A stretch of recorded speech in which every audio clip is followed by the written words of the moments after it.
میرے دل میں ارادہ یعنی خواہش رکھتا ہوں کہ میرا رشتہ وہاں پر ہو جائے، اور ایسی خواہش رکھنے سے آدمی گناہگار تو نہیں ہوتا؟ اس کا جواب دیں۔ نہیں، اپنی یہ خواہش رکھنے سے انسان گناہگار نہیں ہوتا، وہ اپنے اللہ سے دعا مانگ سکتا ہے کہ اللہ میرا رشتہ فلاں جگہ پہ ہو جائے، اپنی والدہ سے کہے، اپنے والد سے کہے، کسی کے ذریعے پیغام بھیجے تو کوئی حرج نہیں۔ لیکن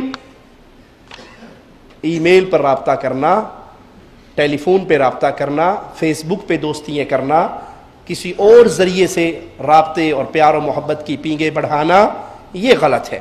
انسان کو ویسے پتا ہے کہ فلاں عورت ایک دیندار عورت ہے، نیک عورت ہے، عالمہ ہے، حافظہ ہے، ٹھیک ہے۔ اب تو یہ معیار نہیں رہا نا، عالمہ، حافظہ، نیک، دیندار، اب تو ہے جی وہ بڑی اچھی گلوکارہ ہے، وہ بڑی اچھی اداکارہ ہے، وہ بڑی اچھی فلاں فلم کے اندر میں نے اس کی شوٹنگ دیکھی تھی، فلاں اس کی غزل سنی تھی، فلاں اس کا گانا سنا تھا۔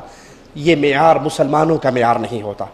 شادیوں کے لیے اللہ کا واسطہ دے کر آپ سے یہ عرض کرتا ہوں، شادیوں کے لیے معیار دیندار عورت کو بناؤ۔ آج کل مسلمانوں کی اکثریت اولاد برباد ہے، الا من رحم ربی، اکثریت مسلمانوں کی اولاد برباد ہے۔ اس کی ایک بڑی وجہ یہ بھی ہے کہ شادی کرتے ہوئے ہمارے دلوں کے اندر یہ سوچ ہوتی ہی نہیں کہ کوئی مسلمان عورت مل جائے، کوئی نیک عورت مل جائے، کوئی دیندار عورت مل جائے۔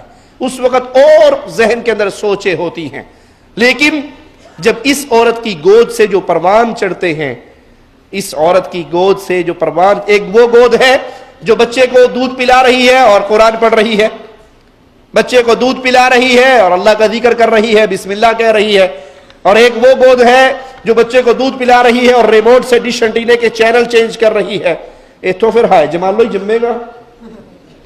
تو اس عورت کو تلاش کرتے ہوئے اللہ کے لیے دین کو سب سے سامنے رکھیں، پھر آپ کی اولاد اللہ کی رحمت سے وہ دین کے راستے پہ چلے گی۔